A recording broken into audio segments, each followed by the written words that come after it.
evening, and welcome to the Thursday, April 7th meeting of TV Toastmasters.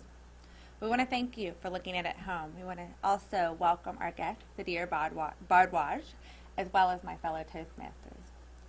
We look forward to a great meeting today, and we definitely would like to invite you to come check us out. You can find out more about our club if you log on to www.tvtoastmasters.com.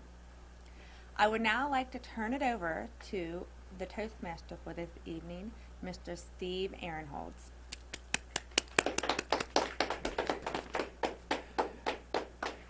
Thank you, Michelle.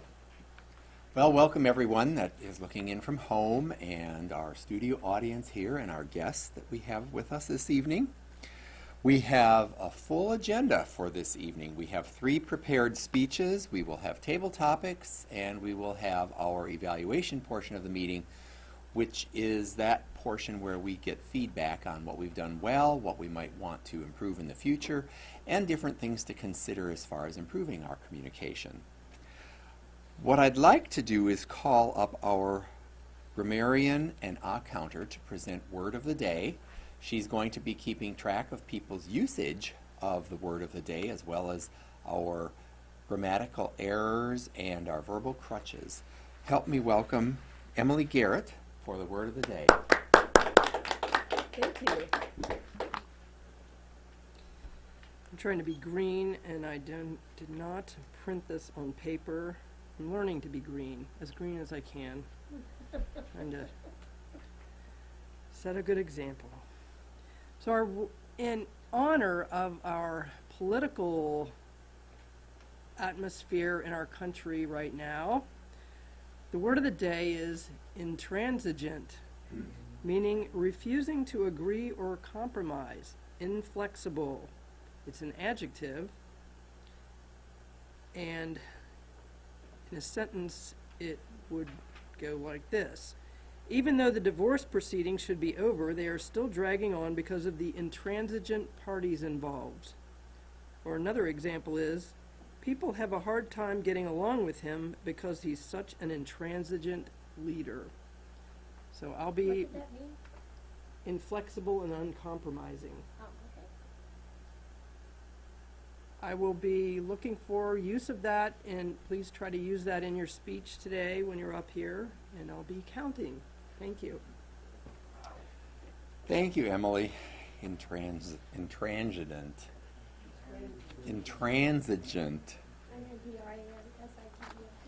Well, I like her political atmosphere. I would call it chaos and mayhem, but intransigent, we'll go with that.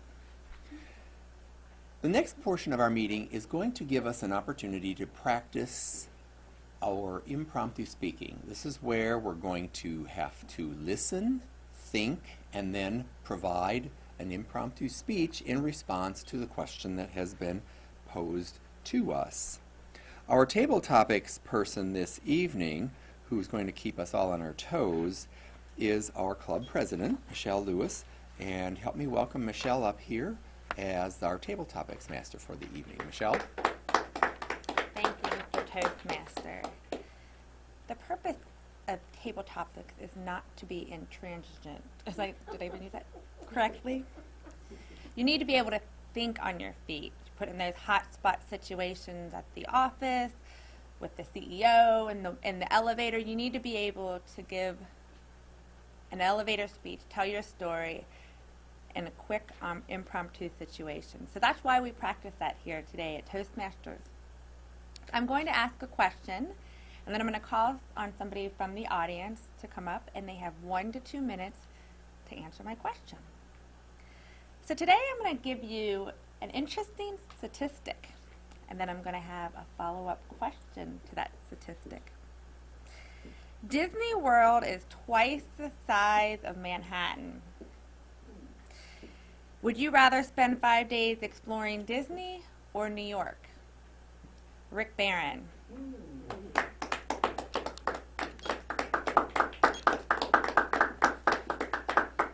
Thank you, Michelle. Wow, what a choice. To hang out with the mouse in his kingdom, or to go up to New York City and hang out with the Statue of Liberty. I've never been in the Statue of Liberty. I have seen it from over there at Wall Street. Waved to her from the shoreline. Never took the opportunity to go over there. And I have been to the Magic Kingdom.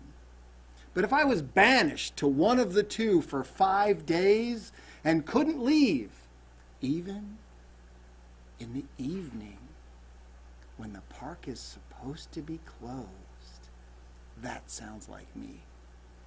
Hanging out in Disney behind the scenes, doing things that I'm not supposed to do during the day, riding rides I'm not supposed to ride, seeing exhibits I'm not supposed to see, making my own food at the food vendor, drinking anything I want. All, I assume, for free since I've been banished. Given the choice between Manhattan for 5 days or Disney for 5 days, I choose the mouse.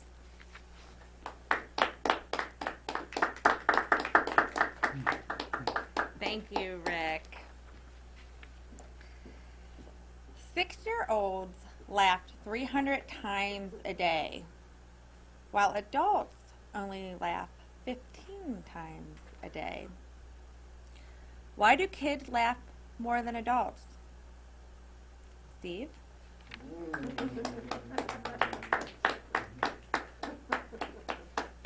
Thank you, Madam Table Topics Master. Why do children laugh more than adults? Well, actually, having recently attended a short course this past Saturday on creativity, one of the first thoughts that comes to my mind is it's because a lot of the creativity has been, how shall I say this, stifled out of the adults, along with various concerns about propriety and proper behavior, and also not wanting to have to explain yourself because you are considered to be an adult, although there are some adults that don't bother about explaining themselves.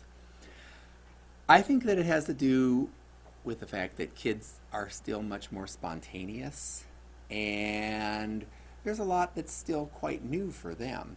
They haven't gotten some of that cynicism around the edges that most of us develop over time, and they haven't been worn down by some of the political correctness that we sometimes are bludgeoned with. So that would be my idea as to why kids laugh more. I think that we really, as adults, would do better to laugh more because it releases chemicals in your system that actually lighten you up and you don't serious yourself to death. Madam Table Topics Master. Thank you, Steve.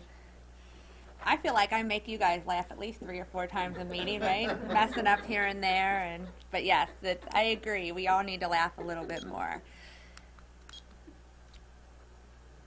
The average letter carrier delivers more than 2,300 pieces of mail each day. What is your favorite thing to find in your mailbox? Sadir?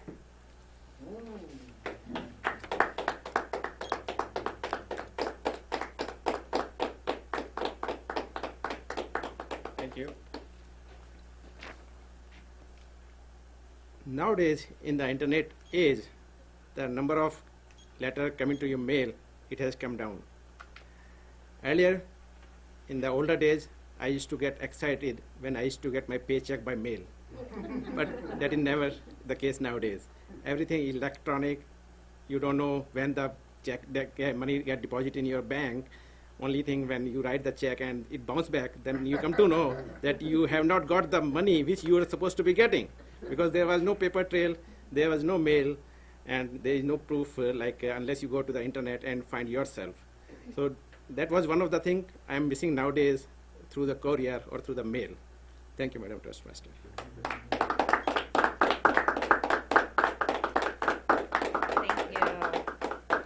I think we have time for one last question. The 1900 Olympic Games included croquet, fishing, billiards, checkers, and tug of war. Which of these sports do you think should be an Olympic event today? That's croquet, fishing, billiards, checkers, and tug of war. Emily.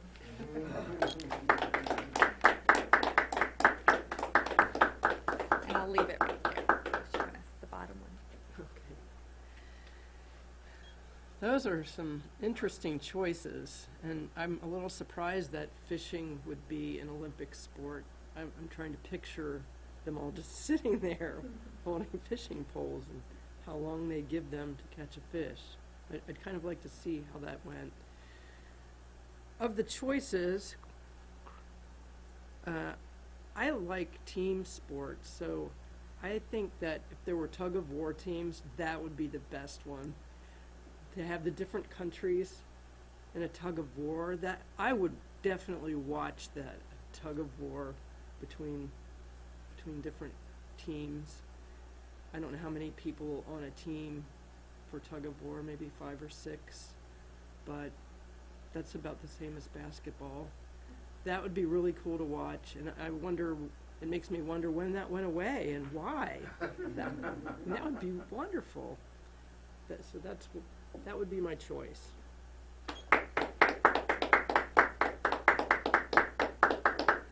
And this concludes our impromptu speaking session. I'd now like to turn it back over to the Toastmasters, Steve.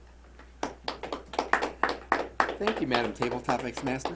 Actually, I think that tug of war with a nice big pit of mud in the middle would be ideal for some of our politicians to be subjected to, and we'll see. No. Pit of money is too much like real life. I think some nice sloppy mud and maybe about 34 degrees in temperature. Oh well. Now we're going to get on with the portion of our meeting where we're going to hear prepared speeches from our participants in today's meeting. Each of our speakers is doing a specific project from the Competent Communications Manual, and except for our our middle speaker is going to be doing one that isn't in the Competent Communicator Manual, but the other two are. Our first speaker today is actually a fairly new Toastmaster. He's going to be doing the second project in the Competent Communications Manual, which focuses on organizing your speech. The title of his speech is Destiny, and help me welcome Sudhir Bhardwaj. Destiny. Thank you, Mr. Toastmaster.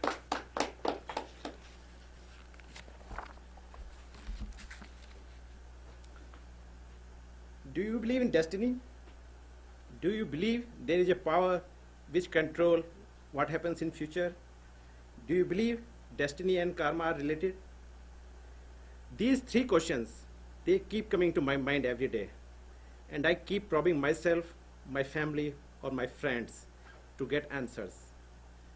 Today, I'm going to share my 3 life experiences just to understand destiny and karma.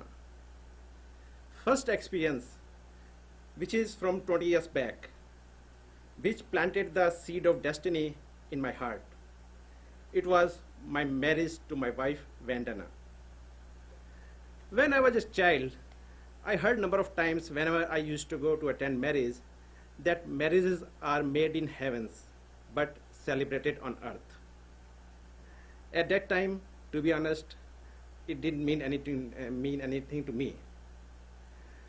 After graduating from engineering college, when I landed a job 1,500 miles away from my native place, called Bangalore, I was enjoying my life after college with a lot of money in hand and no one to control me because it was 1,500 miles away from my home. One day, out of the blue, I got a call from my dad. With great authority, he told me, "We have selected a few girls for you. Can you come home and meet them?" My father was very strict, very well-disciplined person. I could not say no to him spontaneously. Also, I was overdue to visit my hometown after I joined the company. So I decided, let me take the vacation, go home, meet parents, and meet these girls also, just to keep my father's word. Never in my dream, I had the idea that I'm going to meet my life partner during this visit.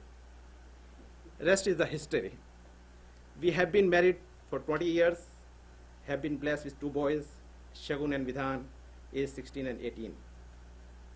Now, looking back 20 years, I asked myself, that was destiny? Then what? If it was not destiny, then what? So I started thinking that there is definitely something called destiny.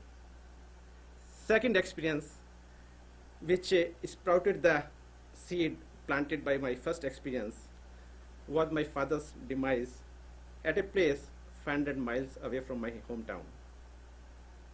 My father was a principal in high school, and rarely he used to travel out of town. One day, coming from his college, he told us, tomorrow I need to go to the state headquarters with my vice principal for some important work. They didn't have any reservations, and it was very difficult to find the reservation during those times. However, he had one friend working in the railways. He called him and asked him if he can find a reservation. He could find only one seat, and my father decided to go alone against our wishes. He told that it is on a day job and he'll be back next day. But the next day never came. We got a call from the police that your relative who was traveling in the train, he has some heart failure and could not survive. Looking back, I asked myself, why he has to travel that particular day alone? He never traveled alone in life, and why he has to travel alone? And I asked myself, that was destiny or not?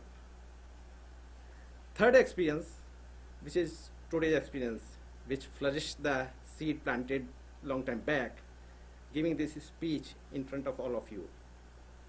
A month back, I didn't know who are Carol or Rick Barron, and I was just browsing the internet during my leisure time, came across the Toastmasters website, got curious, had some evening slot open, so I decided to attend the ACE Toastmaster meeting as a guest.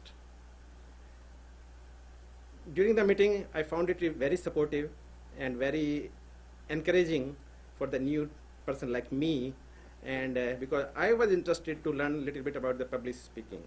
I got impressed with Carol's personality, and I decided to join the club this month. Carol introduced me to Rick, and with their guidance and encouragement, I'm here today, 7,700 miles away from my native place, giving the speech in front of you. Again, I ask myself, this is destiny or not? I believe destiny drives us towards a goal, and with our karma, unless we have the interest in our karma, we are not going to reach our destiny. There is a famous quote from our great leader Mahatma Gandhi. Your beliefs become your thoughts become your words become your actions become your habits become your values, and your values become your destiny. Believe in yourself, believe in karma, and believe in destiny to live a happy and successful life. Thanks. Thank you, Sadir. We'll take a moment of silence right now for Sadir's evaluator to complete their evaluation, and we'll be right back. Welcome back. We are now going to hear from our second speaker this evening, who's going to be giving us a presentation from the Better Speaker series. Specifically, she's going to be talking about practice and preparation. Talent does need training, and this applies to athletes, musicians, or people who are proficient in most anything. And it definitely applies to the public speaker. Is your objective to fulfill the minimum requirements or to give a speech that's appreciated and enjoyed too? That would be nice.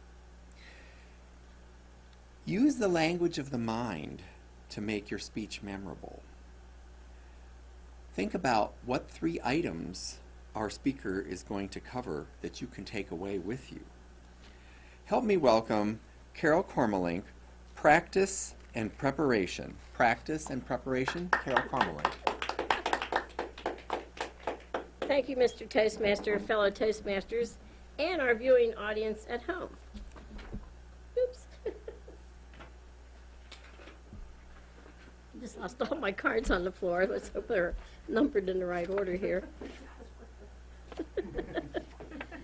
I took off the paper clip too soon. I didn't think I needed it. Okay. As Steve said, do you want to give a speech that just fulfills the minimum requirements, or do you want to give a speech that is memorable and that the audience appreciates? This requires preparation and practice. Preparation and practice. Winston Churchill's formula: for every minute of your speech, you should spend 1 hour for every minute of your speech in practice. We don't do that today. Some people write their speeches in their car on the way to the meeting. So they don't have time to practice, and it usually shows up, in my speeches, it shows up in the conclusion. If you use the language of the mind, that will help you practice. What is the language of the mind? If I ask you giraffe, to think about a giraffe, what do you think about? Do you see Giraffe, or do you see a giraffe? And to put it another way, this defines the KISS principle, some of the different ways. It could be keep it simple, sir, or keep it simple, stupid, or whatever. Are you going to remember that? Or are you going to remember this for the KISS principle? And this is thanks to Michelle from her previous speech that I said would be perfect for my speech tonight. When you're writing your speech or thinking about your speech, think about it in your mind. Be silent so that you can be picturing what you're going to be talking about. If you're writing it out or saying it aloud, you are going to be seeing words rather than ideas. And so you want to practice with ideas, and practice is boring unless you practice ideas and not only the use of the words. So draft your speech silently to visualize ideas, and finish the second session when you practice aloud. If you stumble, do not start over again. Put a check mark by there and go on, because if you stumble and go back and you stumble and go back, you're going to have a great beginning and a lousy body and ending.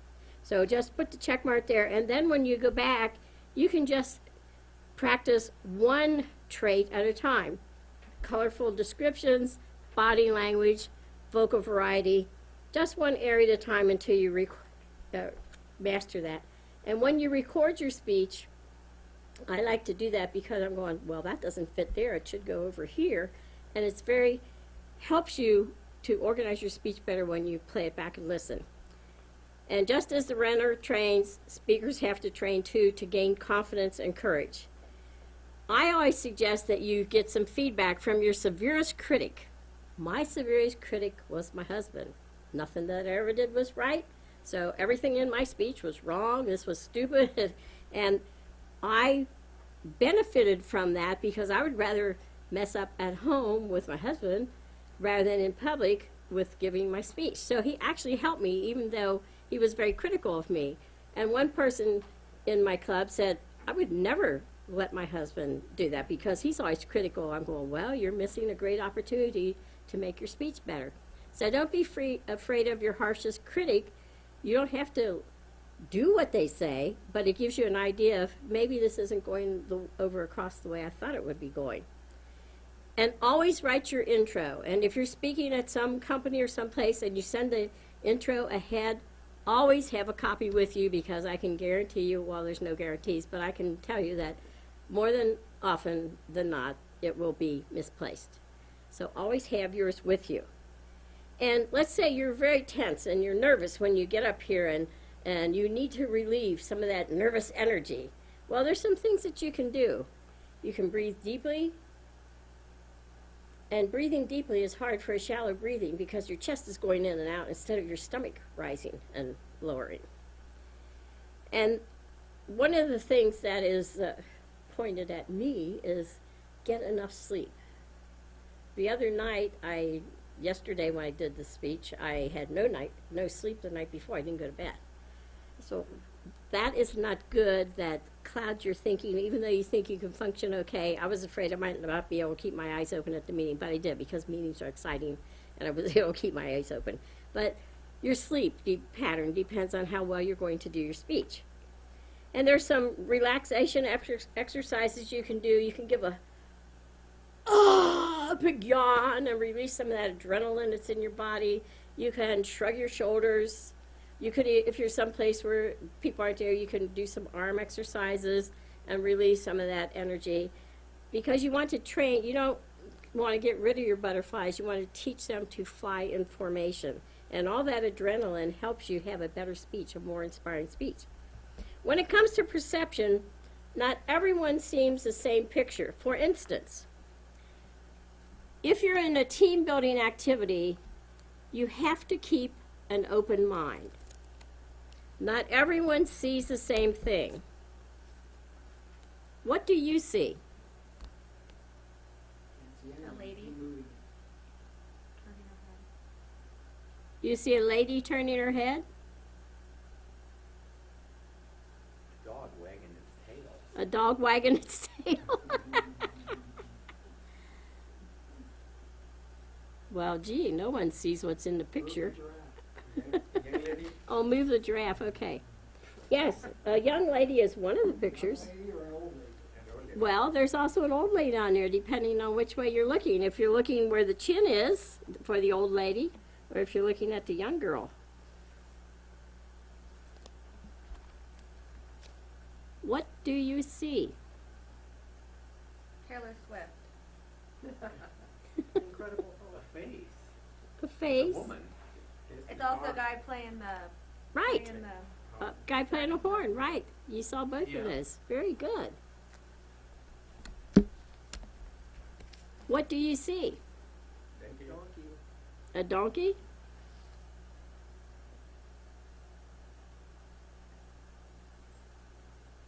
a fish. A Or a fish? seal, sea lion. Oh, a sea lion. And what else might you see?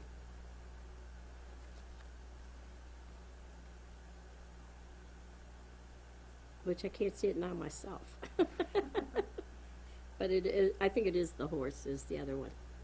The horse or the sea lion. Now this is very critical. If you're on a team, what do you see?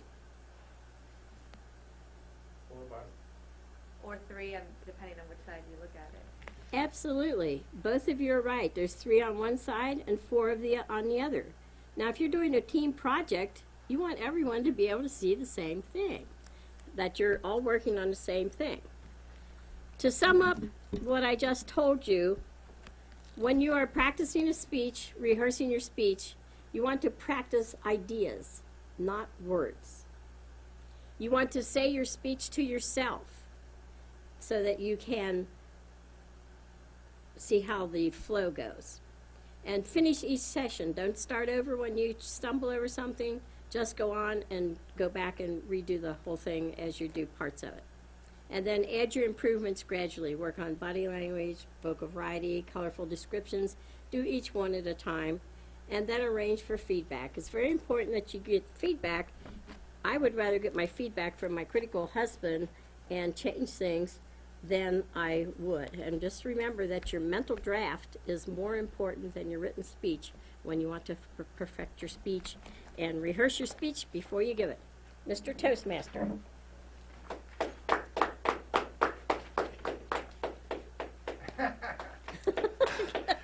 Thank you, Carol. Yeah, I practiced that. Now we'll take a moment for Carol's evaluator to complete their evaluation, and we will be right back.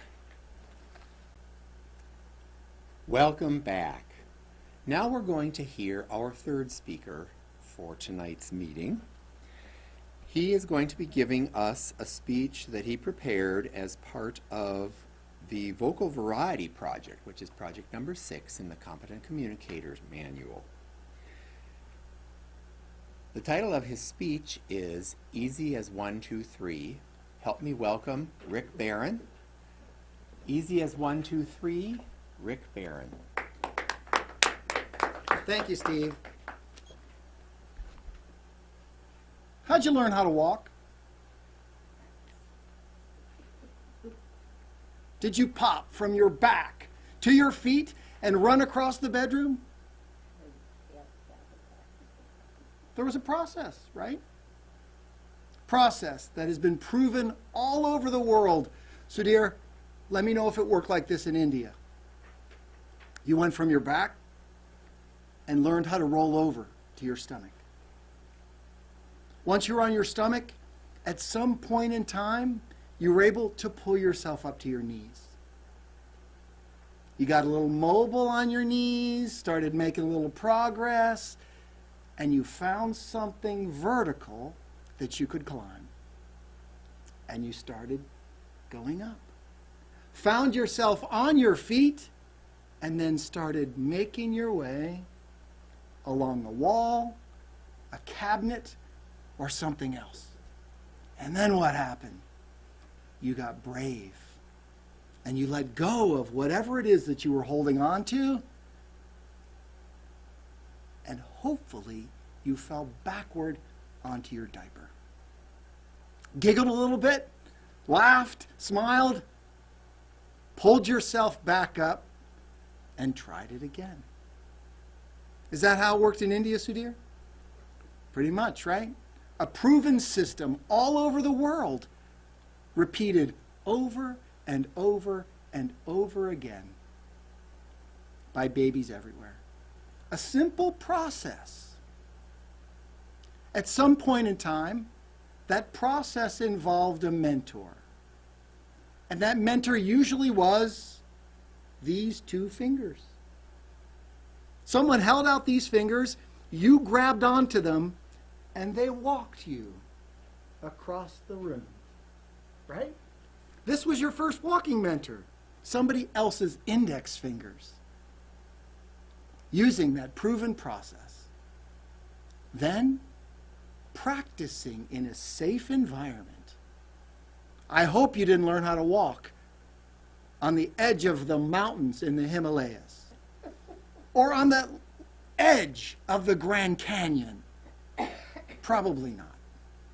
In the safety of your own home, with all of the sharp objects out of the way. And then what happened? You got some immediate feedback. Falling back onto the diaper, getting back up.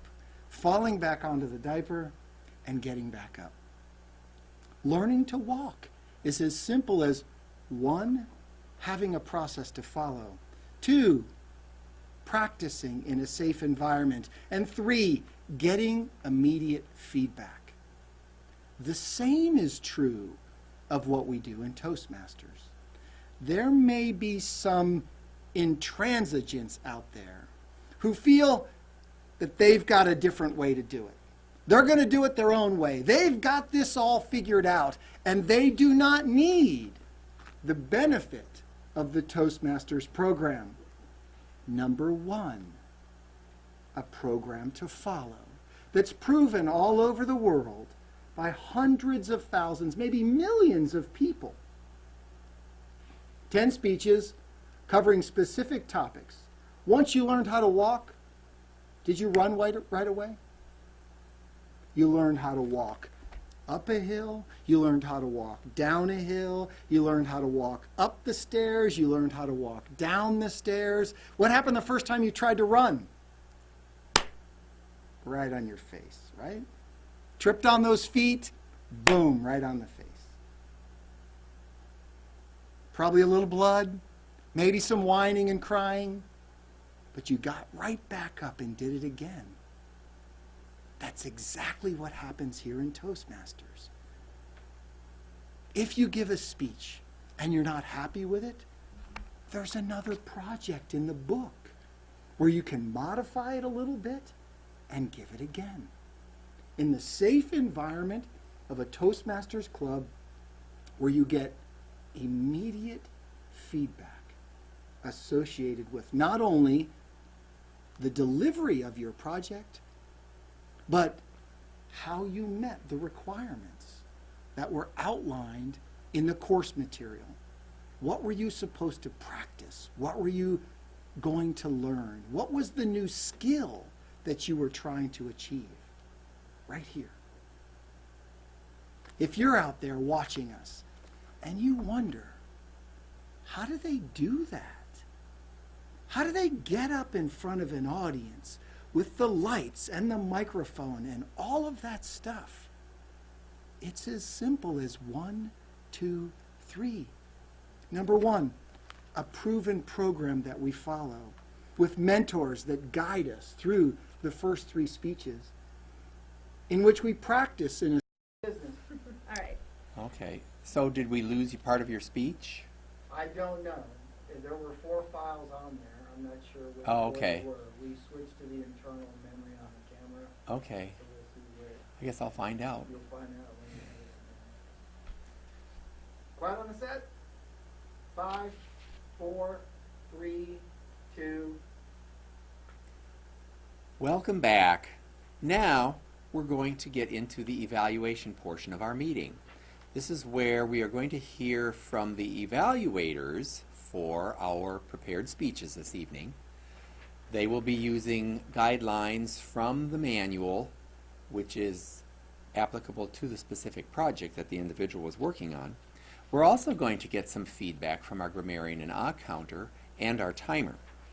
And then at the end of the evaluation portion of our meeting, our general evaluator will be giving us some overall feedback on how we conducted our meeting this evening. He'll comment on some perspectives from the evaluators that we hear from and give us a little summary of our overall meeting this evening.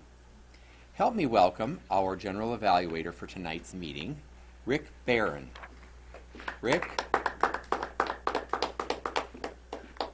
Thank you, Steve. This portion of the meeting is very intransigent. We have a set agenda that we follow. We know exactly who we're bringing up and what they're supposed to talk about. I'm blessed to lead this team of people that come up and provide that immediate feedback that we talked about that is so valuable. Here, we get an opportunity to share not only what went well, but where the opportunities are to improve. And as you'll find out when you come to a number of Toastmasters meetings, the challenge is not to get us up here, it's to get us off. And we'll have Michelle come up and talk about the timing after that. The first person on my team to start off the evaluation of the prepared speeches is Steve Ehrenholtz, who will be evaluating Sudhir's speech. Thank you, Rick. Fellow Toastmasters, our guests looking in from home, and Sudhir. Well, congratulations on finishing your second speech. This is the speech in the Competent Communications Manual, which focuses on organizing your speech, and the title of your speech this evening was Destiny. You were to talk in a speech that's in an organized manner leads the audience to a clearly defined goal. You started your speech with questions that made us think about our perspective on destiny and karma. You were very well organized as far as your speech sequentially leading us through, because you presented 3 different events in your life which were instrumental in helping you formulate some of your perspectives on destiny and karma. You had a really good flow. The fact that you had 3 events that were in chronological order actually presented a natural flow to the speech that you gave this evening. I liked the quote you used from Gandhi at the end of your speech to tie it up, and I thought it really paralleled what you were trying to get us to think about as we went through the speech.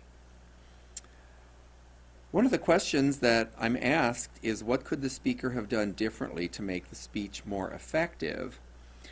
And I think one of the things that I would have liked to have heard, because I'm listening to your speech besides observing you, is if you would have been able to weave your concluding quote, some of the things from the concluding quote, into your speech at each of the different events that had happened, that it was maybe pointing you towards thinking about destiny or karma.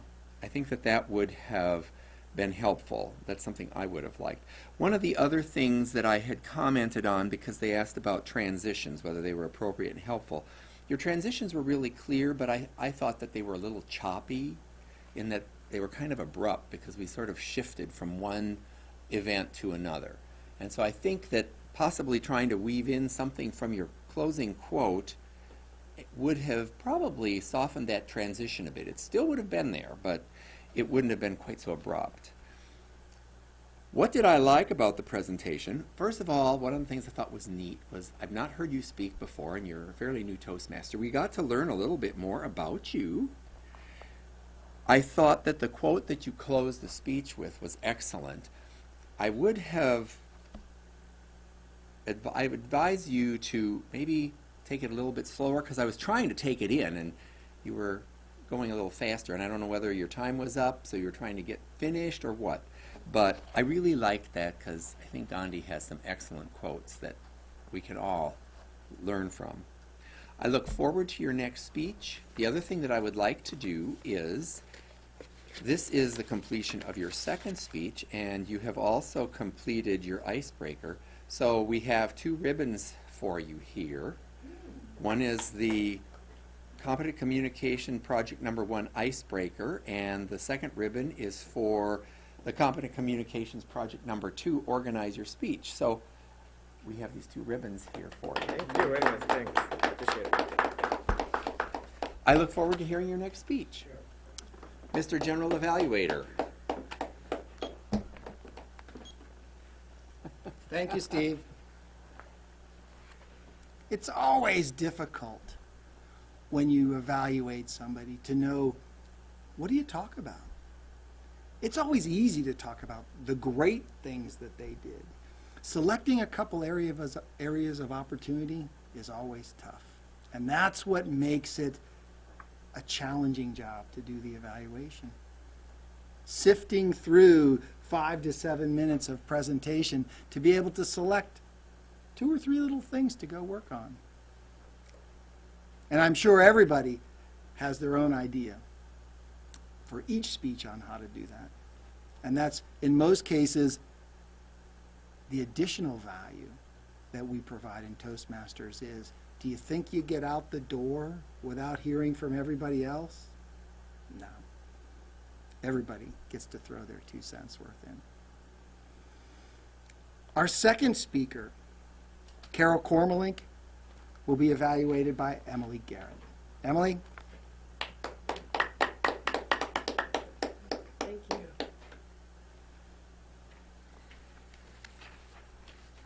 Carol did the preparation and practice speech, one part of the Better Speaker series, and with Carol's vast experience in Toastmasters, all the meetings she goes to, all the practice that she's had, I can't imagine how she managed to put everything she wanted to say into a 5 to 7 minute speech. It must have been very difficult too. She must have had pages of stuff and had to cross stuff out until she could narrow it down to just what she wanted to say. She started out with rhetorical questions at the beginning, which is often a great way to start a speech. A lot of people use that because it pulls the audience in and they think about what you're going to tell them. The intro said that there were three topics she was going to cover, so I started writing them down trying to figure out what the 3 were, but I counted more than 3. One was using pictures in your mind, and speakers have to train and get feedback from your severest critic. Keep a copy of your intro with you. And then there was a lot about being nervous energy, and breathing deeply, getting enough sleep, and how you should get your butterflies to fly in formation. I really love that. I really love that analogy of butterflies, because you can't just get rid of them. They have a purpose. Then there were the pictures of what do you see, and I guess I was so focused on trying to see the pictures because they were kind of small. If they had been bigger, it really would have helped me from where I was sitting. But then I kind of lost track of why you were showing us the pictures. You said people see things differently, but I was trying to place that in. You were talking about nervous energy when you went into that, and I kind of got lost there. So the conclusion was to say the speech to yourself, finish each session, and add your improvements and arrange for feedback, but I don't really think that's how the order was in the way things were given. Maybe practice and preparation. I don't know if the nervous energy part should be in there, but I can understand why you would want to put that in there, because it's really important and you want people to know about that, because there's so many things you can do. There were great tips. There are a lot of takeaways from this speech that people can use, and that was part of it. Like, what can people take away? Lots of it. Many tips. Probably a good 12 items that you can put in your speech, or put in your practice. I really love the speech, and I understand how difficult it is to narrow it down to preparation and practice. I think you did a great job, and you got a lot of information in there for us. And I think it's always good, and you did this to personalize it with what you do. You've got your husband with his critical feedback, and discussing it with other members, why you do that and how that's effective. I think that it always makes it very, very effective in your speech when you personalize it and say what you do. So I really like that you did that. Great job. Thank you, Emily. Today we get to see a number of extremes. From the very new Toastmaster to the very experienced Toastmaster. From a speech that was literally conceived Tuesday afternoon to one that was given in another club already this week, to one that was literally conceived and written on the way here. Let's see how I did, Carol.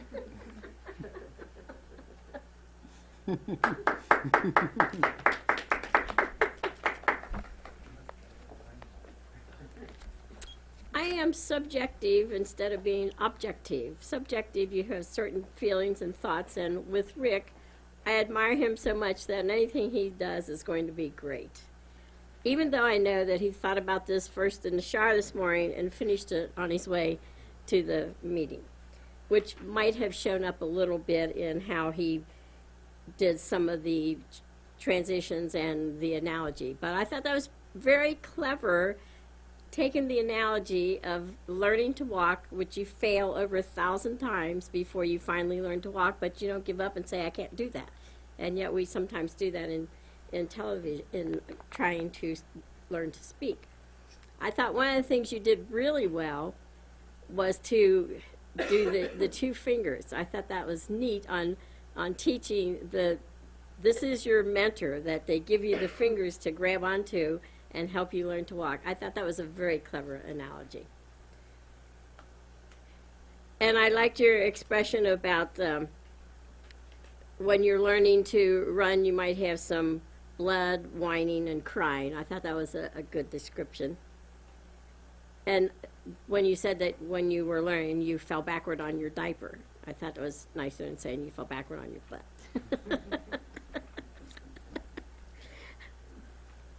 Let's see what else I had. Oh, I think you have a good voice. I love to hear you express your ideas. I thought you had the, maybe one of the things that had, if you had time to practice and listen to your speech, you might have had your speech in a little different arrangement sometimes, but you use pauses very effectively. You use a pause to let the ideas sink in and that we get that same idea that you were trying to say. So what I liked about the speech was your 1, 2, 3 sum up, that you have a process to follow when you're learning in walking and in Toastmasters, and you have a mentor to practice in a safe environment in walking and in Toastmasters, and that you get feedback in walking and in Toastmasters, and you are successful in walking and you will be successful in Toastmasters. If you get out of Toastmasters what you can get out of Toastmasters, you will never get out of Toastmasters. That's our quote from the first woman president of Toastmasters, because it was a good old boys organization in the beginning, and women weren't allowed until about 30 years later. So I love that, the analogy between walking and speaking, and that you tied the title, the end of speech, you referred back to the title and brought it all together. I don't think you used the word of the day intransigent. I don't think I heard that in there. And it's hard. He did use it? Oh, well, good. You used it one time. Well, I wrote it here, but I thought it was because you didn't say it. I didn't realize it was because you did say it. Okay. Mr. General Evaluator.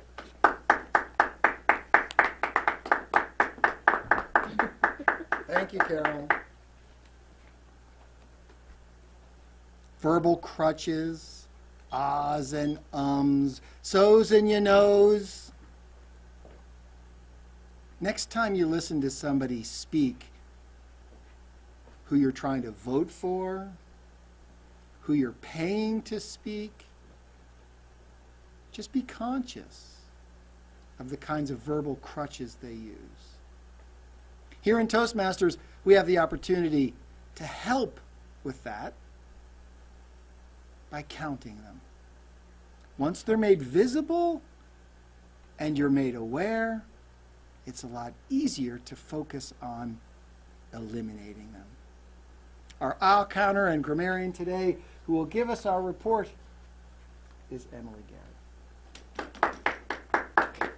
Thank you. Well, you all didn't give me a lot to work with today because you were really good with your filler words, all of you. Earlier today, I was in several meetings, and people kept saying actually, and I've never counted that as a filler word, but when I came in here, I was so overwhelmed with hearing actually all day that I started counting them when Steve was saying them. So sorry, but as Toastmaster, Steve said actually twice, and then as second table topic speaker, Steve said actually twice again. But I probably wouldn't have even noticed if I hadn't been hearing it all day.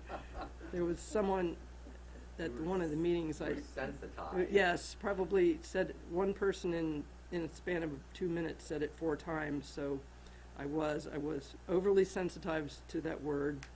I may start counting it, and I hear myself say it as a filler word. I hear myself say it a lot, and I'm trying not to do that. So in table topics, Michelle used the word of the day, or as the table topics master. I heard no uhs or ums or anything in table topics. I can't believe it, but with this group, but I can. I really was listening. It's a tough job, but I really was listening. I heard Rick say the word of the day in his speech, and Carol, there were a couple stumbles. Do not go, and then you said start over. You stopped and said start over, and said record. You started to say record, and then said master. Then there is some relaxation exercise instead of there are. As the second speaker evaluator, that was me. I heard myself say I don't know what else I said, but I caught that one. Carol said in her evaluation, and cuz, couple of cuzes. And that's it. Everybody did really well. It was amazing.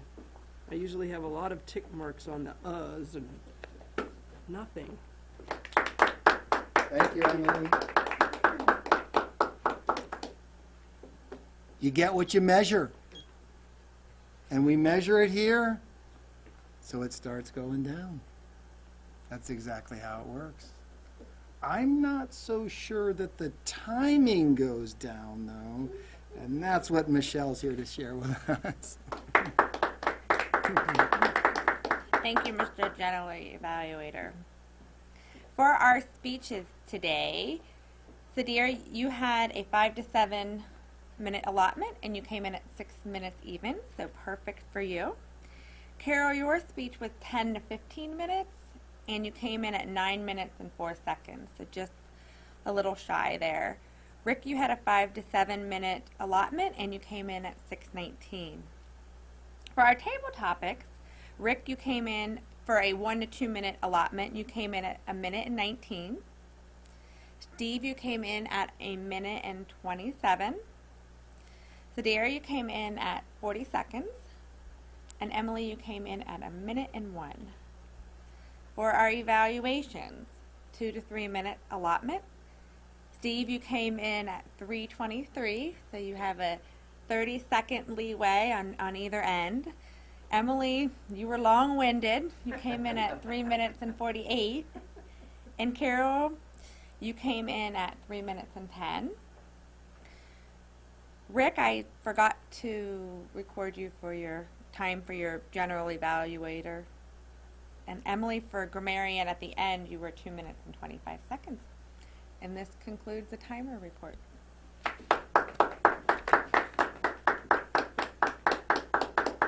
Thank you, Michelle. I'm going to cut my comments short because I think we're a little short on time. I'm going to turn it back over to our Toastmaster, Steve Ehrenholz. Thank you, Mr. General Evaluator. Well, this pretty much winds up our meeting for this week.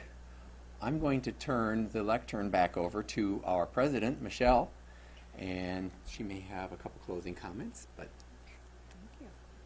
Let's give our Toastmaster a round of applause. What a great meeting. Had not very many people here, but we filled many roles. We put together a great meeting, and we appreciate you looking in from home. You can find out more about our club at www.tvtoastmasters.com. And I'm going to go ahead and conclude the April 7th meeting.